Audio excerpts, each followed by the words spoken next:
Téléspectateurs de Via TV, je vous dis bonsoir et bienvenue au rendez-vous hebdomadaire tant attendu des lieux de mémoire avec Madame Marie-Michel Darcière qui est juste à mes côtés. Bonsoir Madame Darcière, vous allez bien? Bonsoir Régine, ça va très bien. Vous nous avez fait voyager pour votre grand retour Madame Darcière. On est du côté de Sainte-Anne aujourd'hui.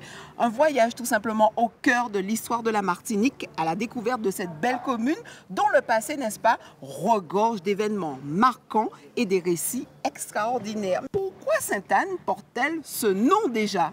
Alors, vous avez pu remarquer qu'à la Martinique, il y a beaucoup de saints et de saintes Oui. pour les communes. Ça marque véritablement la présence catholique à la Martinique. Et Sainte-Anne, c'est la mère de Marie.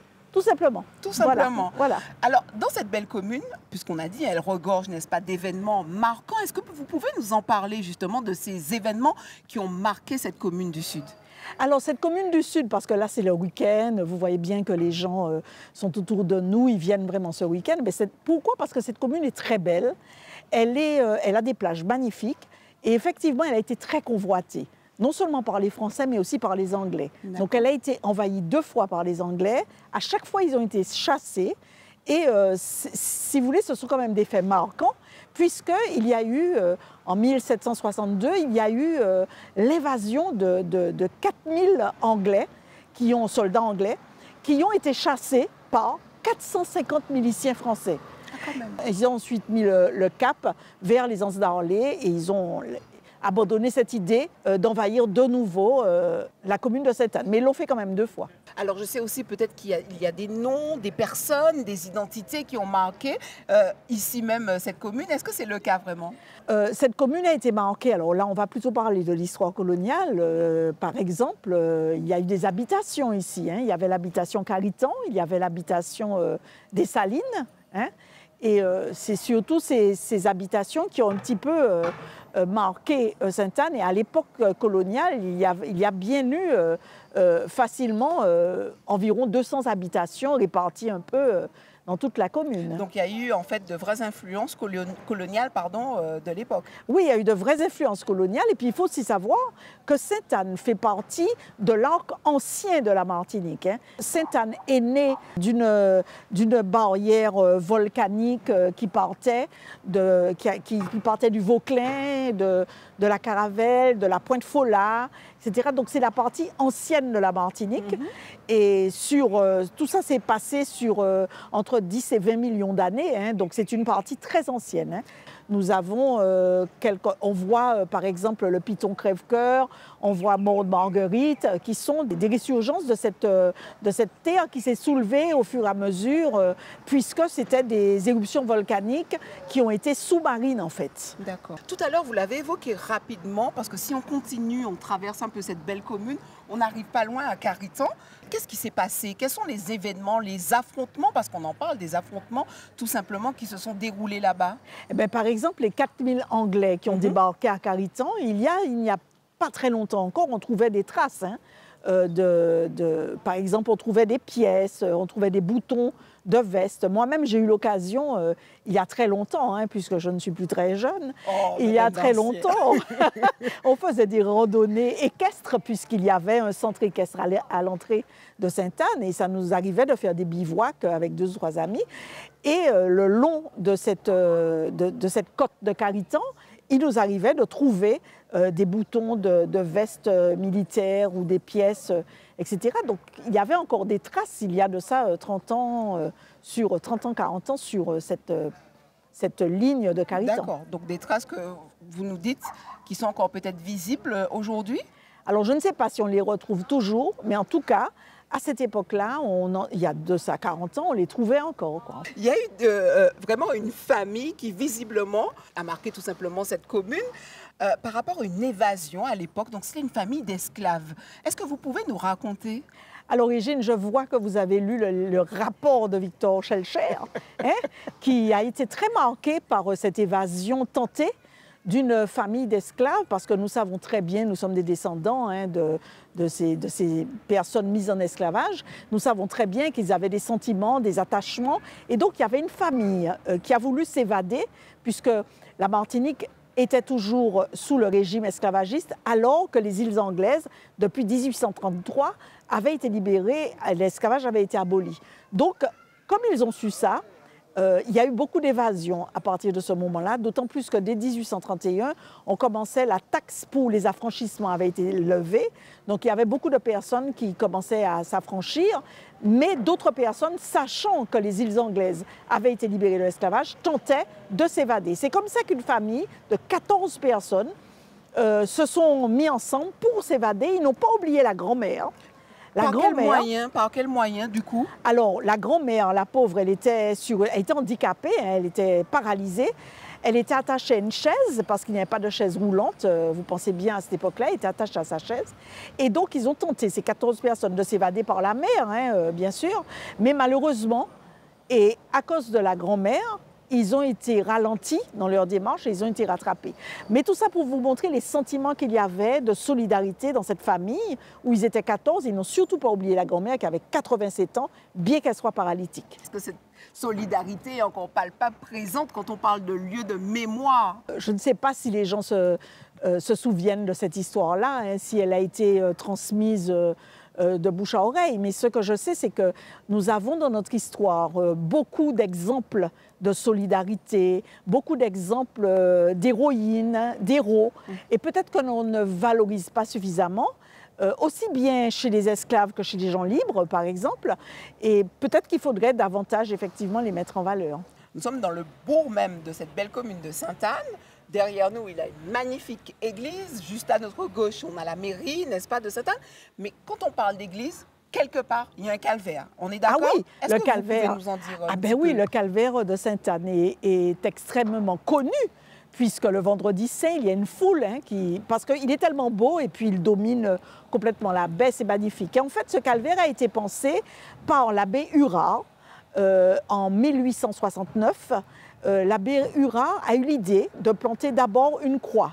Et ensuite, les habitants se sont tous mis ensemble. Ils ont trouvé l'idée très belle de pouvoir faire un calvaire. Et finalement, en 1870, ils ont inauguré ce calvaire. Ça a été le 19 septembre. Et ils ont voulu vraiment en faire un lieu de religieux où les gens pourraient faire le vendredi saint un pèlerinage pour pouvoir en plus découvrir ce beau paysage de Sainte-Anne. Encore aujourd'hui, ce calvaire a du succès? Beaucoup de succès. Ah oui, le vendredi saint, il y a énormément de gens qui viennent évidemment voir ce calvaire, faire leur pèlerinage et puis ils finissent par les acras célèbres de Sainte-Anne. D'ailleurs, je ne sais pas si vous avez remarqué, mais il y a déjà un peu les odeurs bien sûr. Voilà, dans cette belle commune. Est-ce que ça vous arrive de venir dans cette commune, vous ressourcer au-delà de l'émission, bien sûr?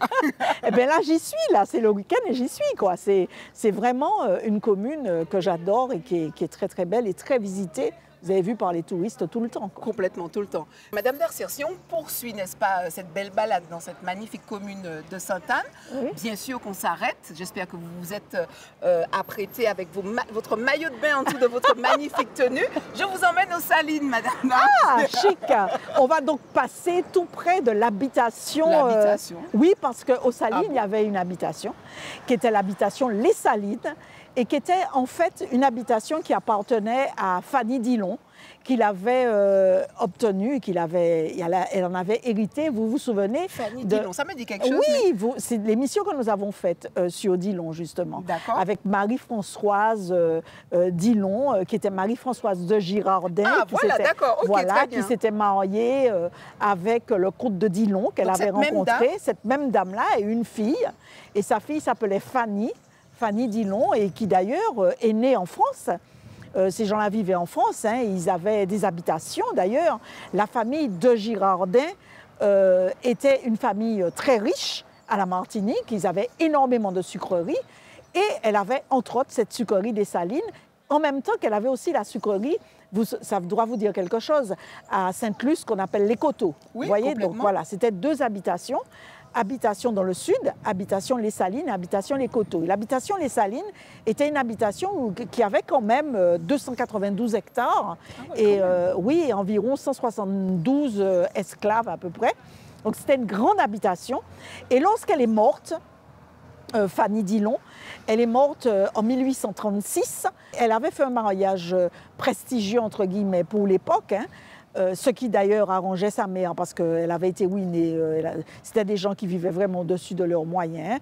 Elle avait fait un mariage assez prestigieux avec le général Bertrand, qui était le bras droit de Napoléon d'ailleurs. Oui, on en avait parlé. Voilà, et le général Bertrand, qui n'était jamais venu à la Martinique, à la mort de sa femme en 1836, a décidé de venir à la Martinique. Il est arrivé à la Martinique le 26 janvier 1837. Il est d'abord arrivé à Saint-Pierre, ensuite il a fait un petit tour à Fort-Royal. Et en février, le 8 février, je crois, 1837, il a débarqué aux Salines, il a découvert cette habitation qui était immense, avec une maison de maître de 2 étages, enfin, purgerie, une centaine d'animaux. Il y avait 90 casanègres, donc à peu près 2 esclaves par case. Je suis bluffée. Mais oui, ce qui veut dire quand même 2 esclaves par case, ce qui veut dire qu'ils n'étaient pas si maltraités, enfin entre guillemets. Hein. Oui. Et d'ailleurs, il y a une histoire célèbre que quand ils sont arrivés, ils ont voulu fêter le retour de quelqu'un qui représentait un peu leur maître, puisque jusqu'à présent, comme cette famille vivait plutôt en France, jusqu'à présent, ils étaient surtout dirigés par des commandeurs. Donc c'est là qu'ils ont demandé violon, etc. Et puis, ils ont fêté un peu ce retour-là. Quoi qu'il en soit, ils faisaient quelque chose de très bien, c'est qu'ils utilisaient, non seulement c'était une habitation sucrière, mais ils utilisaient aussi l'argile plastique qu'ils trouvaient à Caritan ou aux Salines, parce qu'il y a un argile plastique, où ils faisaient des canaris. Hein, les esclaves faisaient des canaris qu'ils vendaient dans toute l'île. Donc cette habitation était célèbre non seulement pour sa sucrerie, bon, le sol était un peu sec, ils étaient aussi arrivés à faire, par rapport aux esclaves, à travailler l'argile plastique. Et ils faisaient des canaris que jusqu'à présent, vous pouvez voir, quoi. Voilà. Mais je suis bluffée. Je reviens sur cette habitation. Alors, je ne sais pas si vous pouvez peut-être nous la situer, mais elle est passée où? Elle était située où? Elle devient quoi, cette habitation? Ça a été rasé? Qu'en est-il? Non, pas du tout. Aujourd'hui, elle est occupée par des maraîchers. D'accord. Et il y a d'ailleurs même des ruines toujours sur la maison principale. Hein. Elle se trouverait dans la ligne droite des Salines, quand vous regardez plutôt sur la gauche, en hauteur. Et puis, vous aviez un peu plus loin les marais salants, hein, qui, justement, cette terre des salines qui contient du sel. C'est pour ça qu'on appelle la saline. Voilà, d'abord la saline, ensuite les salines. Justement, en face, vous aviez des marais salants qui ont d'ailleurs, depuis très longtemps, depuis même les Amérindiens, on arrivait déjà à en extraire du sel. Et ensuite, lorsqu'il y a eu la Seconde Guerre mondiale, on a même alimenté, on en a même envoyé en France, hein, du sel. Donc ce sel alimentait toute la Martinique. Et malheureusement, ces marais salants n'existent plus. Mais ils étaient à peu près en face, sauf que c'était en hauteur, évidemment, l'habitation. Madame Darcière, on ne peut pas être à Sainte-Anne, on ne peut pas être aux Salines et ne pas se diriger vers la table du diable. Est-ce que je dois craindre la table du diable parce qu'on parle carrément de force surnaturelle posée là, comme ça? Mais est-ce que vous savez que la table du diable se trouve juste en face de la pointe d'enfer? Ah d'accord. Ah ben oui. Ah ouais, la pointe d'enfer, c'est l'extrémité de la savane des pétrifications. Donc la table du diable est juste en face. Alors dites-moi tout sur cette histoire en fait. Mais... Pointe d'enfer, table du diable, bon, alors vous savez que c'est toujours cette partie ancienne de la Martinique, la plus ancienne, qui date de 20 millions d'années, qui surgit un peu de la mer. Merci beaucoup en tout cas de nous avoir présenté, partagé ce pont de l'histoire de cette belle commune de Sainte-Anne. On se donne rendez-vous la semaine prochaine, Madame Darcière. Avec plaisir, Régine. Merci à vous en tout cas d'être toujours au rendez-vous. Vous l'avez bien compris, ce rendez-vous hebdomadaire sur votre chaîne Via TV, les lieux de mémoire, 18h20. Et ça se passe le mardi sur votre chaîne Via TV. Et c'est ça qui capale.